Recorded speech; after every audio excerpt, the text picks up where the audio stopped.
Huzik Rimsta Kugi Mahiro Singna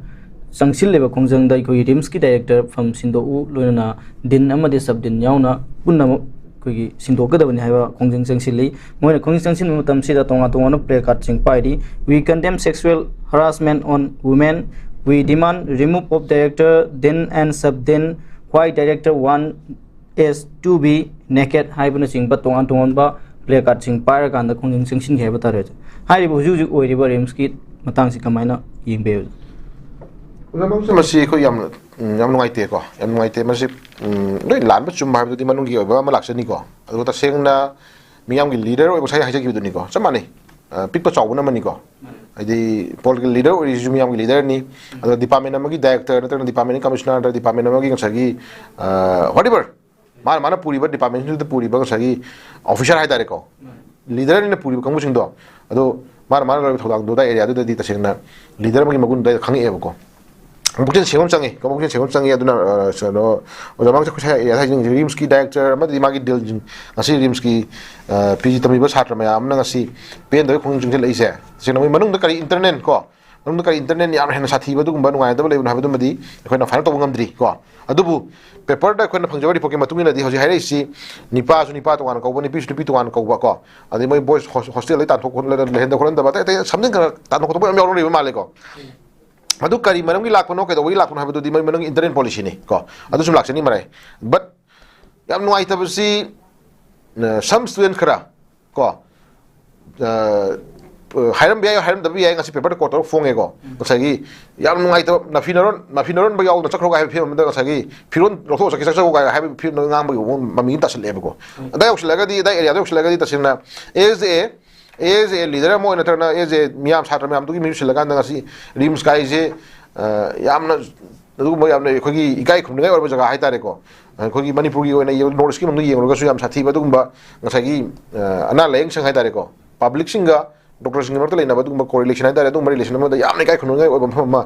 di mi life thai kan ba yam pham hai tare ko dum oi jaga do bokta adu gi layeng bi ri ba doctor singa da ma har pa hai si ta sin lore ko aduna satra sinur hen akai ba Fataba Tok Torome Hana Kalabuda and Hajini di Magi Lokum to Lermani as per Log Matumino, as per Department Matumina, Magi Lokum to Magi Department inquiry to Gera, Trago. The Togera, Tragana, suspend Togera, whatever. Magi Matumina is paper work to go to Kalako. I do talk the Vidang Sagi, director Dilna, Sagi, Pete with the me life, Sagi, Yam, Sagi, Shibia State, I got the book stage, the Ikai, Miki Kakuno, Mahamo, the Nankoto, Takusimati, Cinema say, Noiti Tav the Kujuko. Do Jumala, Manu, Janico. I do come like any Swedena. And a Sigi stage of Zibabuda, Sigi stage of Zibabuda, Nakana compromise to the Amana Karahan and Nankiba, Manakara and water to Givadu Mamdu, Sagi, Loshinabi Lambi, Matana Sagi, some Sandra Taragadi. How was a gadu the Mugi interest, I go. Satra Signaturna or Nogi director didn't give Mugi interest, laying Balay Mam, do your opposite people doing your Oebuko. Other than him the question, how do you labor Jogi, him did that Sina, Satra Signa, Lori steps Tita Sina, Sagi Eliazida, Magi Banunda. Directors in a pen the Pam the Magi, the duties you want, Dr. Menkalabuda, I don't know Manungi internet policy. And when I was you Taragadi, Charters in the world to China Sumo, Shanghai Positi, when I take go. I don't know how you films there. The Signa say actually leader of the Nico. Leaders to Mazet of Kajago. Commandi, label leaders in Duna, Sagi, Matic character of the Gi. Sometimes, Charters in Mercasu. Or allowing I don't say Ozana Satrama like that was a hand say by Tanamic Pramanico. How did you say by the other three? I don't know. Panama Honavada, the Masubaka, which was Adam Winico. Adu Madugi, misunderstanding the Madugi, Asubia put credo, compromise not only another moment that the Muxinadam, Ozana Siva, the Purpose, was Zibu, Equina Cashu, Ozado, Okala, inimity, Tony Tamotino. Ozana Kubaka say Manga, Kibodo. Kayam Kalakono, I by the Buggy, Nathan Parapata, if the home out of the Buggy. I do hang the I say Manga, Saturday with the home out of Gillick Pag, who come out in the Permanico. Ozado Ozaka in immediately Canadina. The man, same thing. Lady Bedimski, Satramayam, Yunusuka, Shumagi, Asubita, Kalabauda, Cashu Onzalaga, Director, any official stamina, Cashu, inimity Tony Town Moyako. Asuba, I do Yan, any Kalib from Adu, Adugi Wang, Mada. Director नत्रगना दिलजिना लौरिब steps सी योर हाइर तारगदी तसेना तारगदी मी अमगी कैरियर नत्र मी अमगी पर्सनल डिग्निटी नत्र मागी तोंगान इज्जत हाइतारेको इज्जत खोंगोय नरको फेम लाकोनिना पुरा हरासमेंट तरकोनिना दुदी नुपी अमगी नत्र मी ओयबा मगी काय खुनो मागी फेम लाक्तारगदी चमाने दुदी मी मोलेस ओद्रबाउदा वही होता ना मी इंटेंशनली मी थांग तिला हात्र बाउदा मागी वही होता ना फजदब वही होता नत्र मागी अदि ओट टोचर हाइतारेको मागी मेंटली टोचर तोबने हेन सिने साथीबको अना सुगो मयाम नि लाकोनिना दुदी याम नुआइते अदुना लै फिल्म सिमतांगदा अथु मतमदा लेबिरिबा रिम्स की डायरेक्टर दिलजिन नंबदो सारजिंग बसाउबा पेंदबदु याम थुना फजन बिरकांदा करी कंप्रोमाइज तोबु याबनो केदोबिबा याबनो हनोन कई लेनबा याब लेगे तोबियु को दुन तद नंग सागी सारजिंग ngasi mapan थ्रोकना थबम तरो बैसे लिमिट क्रॉस खलाबनि को अदम लिमिट क्रॉस होय लोबु याय दुना लेबि इशु सिमतांगदा अना लयंग संग बिरिबा जगा अदगी अवाना तारो मैम अना लयंग लाक्सरी जगह अना लयंग अनाब सिंह है प्रजा सिंह हेन अवाबी थरपसे कोई नुआइते चतबीगनु अदुना अथुमतमदा डायरेक्टर दिल की ऑफिशियल जिंगना सात्र जिंगना ngasi हरेब इशू नुआइते फुंदोरेब इशू मैम जे वही होता अकनबा सोइबा यावगिबा लेरगसु मदो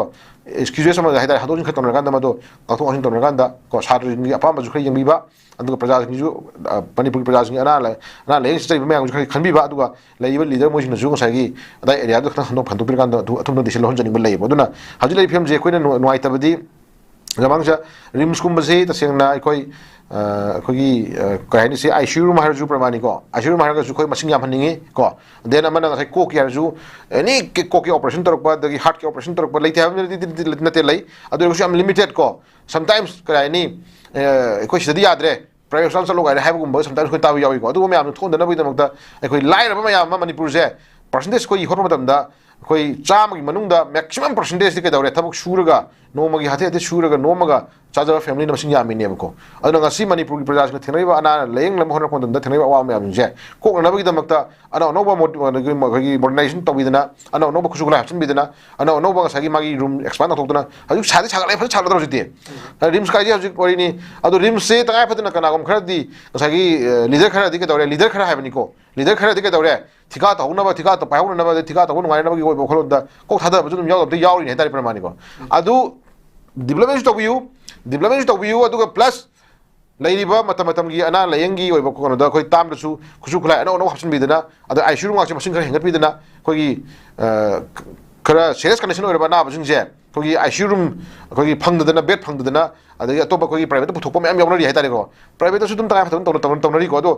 गवर्नमेंट की लैरिबा हॉस्पिटल सिंग लाक्सरी सिंग दे याम बना ngसागी मागी फाइनेंशियल बियर तो ngam bai tha ngamgado chang खोई लाना मतनेबको अदुना ngamaktrakandadi kadawre अखोई अवाब थेनब